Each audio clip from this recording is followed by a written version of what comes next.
Put a thermometer in a sealed room, switch on the ceiling fan, and wait. The number on the dial will not fall. Not by a degree, not by a fraction of one.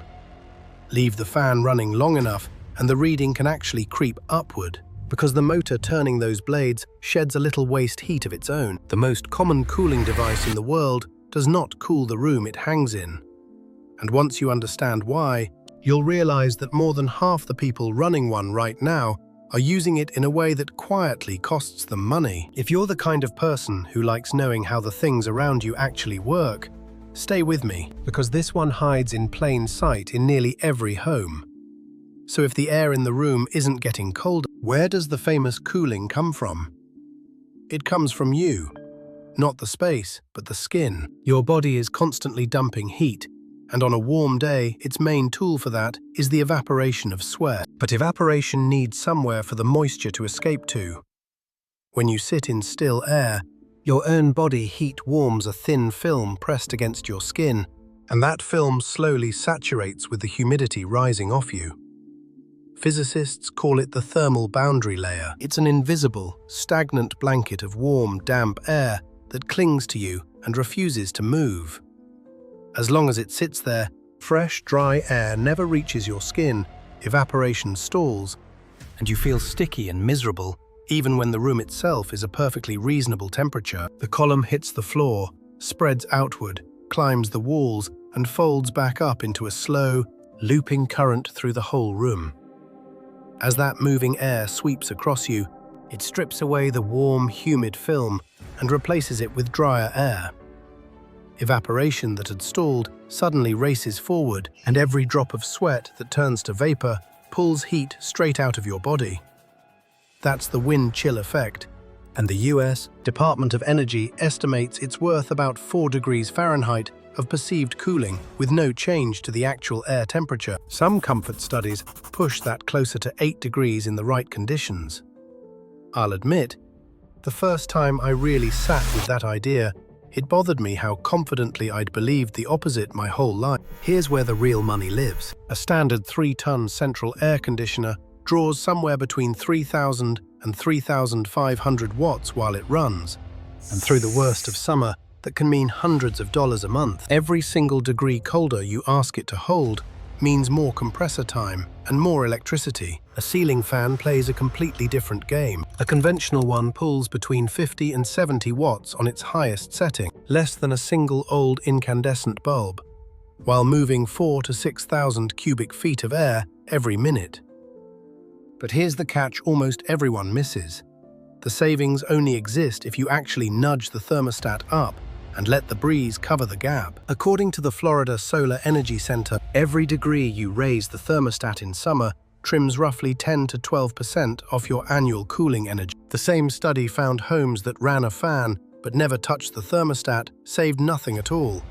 And some saw cooling use climb by as much as 15% because they simply stacked the fan's draw on top of an air conditioner, doing the exact same work as before. And then there's the mistake that wastes money for no benefit whatsoever. A fan left spinning in an empty room, with no skin for the wind chill to act on, it delivers zero cooling and 100% of the cost. Across the country, fans humming over empty rooms burn through an estimated $2.1 billion in American electricity every year. This isn't a porch light you leave on to look lived in.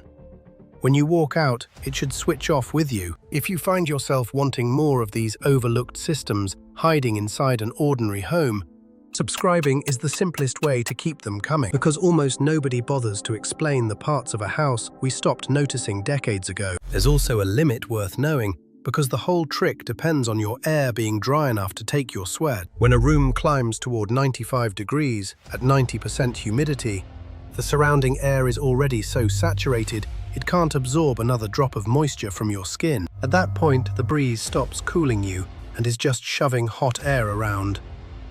A fan is a comfort multiplier, not a refrigerator.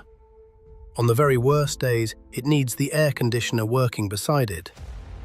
Now, the machine itself has a stranger history than its plain shape suggests. For most of the last century, the fan doing all of this was a fairly crude device, and its origin has nothing to do with comfort.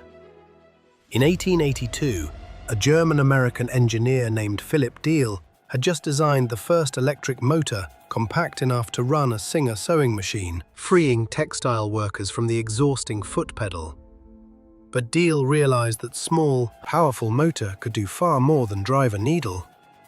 He took one of those sewing machine motors, bolted it straight to the ceiling, fixed 2 flat wooden blades to the shaft, and switched it on. That was the first electric ceiling fan ever made, born essentially as a sewing machine turned upside down. For the next 100 years, almost every ceiling fan ran on an alternating current induction motor. They were durable and cheap, but they tended to give off a low 60 Hz hum that turns maddening in a quiet bedroom, and they usually offered only 3 course speeds, so people ran them higher than needed and paid for airflow they never used.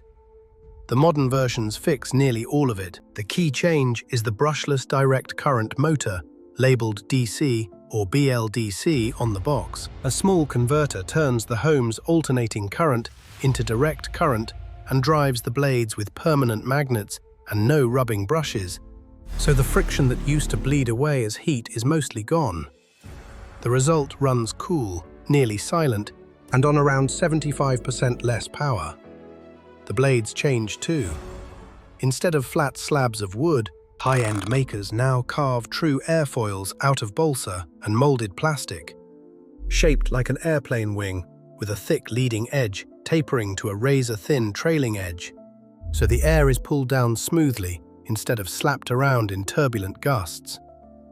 The best carry the Energy Star label, run up to 60% more efficiently, and offer as many as 10 fine speed steps. A DC fan costs $40 to $80 more up front, but saves around $50 a year, paying itself back in roughly 12 to 18 months. Which brings us to the single biggest mistake, the one over 60% of people make without ever realizing it. They run the fan in the wrong direction. There's a small switch on the motor housing that reverses the blades, and most people never touch it. In summer, the blades should turn counterclockwise as you look up, driving that cooling column straight down onto you. Stand beneath it, and if you feel little or no breeze, it's spinning the wrong way and working against you. In winter, you flip it. Run it clockwise on the lowest speed, and instead of a draft, it gently lifts the cool air off the floor and pushes the warm air trapped at the ceiling back down into the room. One forgotten switch is the entire difference between a fan that helps and a fan that fights you. So here's where it leaves us. The physics behind the ceiling fan hasn't changed in over a century, and the device started its life as a sewing machine motor someone screwed to a ceiling on a hunch. Yet most of us never reverse the blades, never raise the thermostat to claim the savings, and leave it spinning over empty rooms by the billions of dollars. So which one are you? The person who's been quietly paying for moving air that cools no one? Or the one who walks over right now, finds that little switch, and finally uses the thing the way it was built to be used? Check the direction tonight, and if you want the rest of the everyday machines we've all stopped really seeing,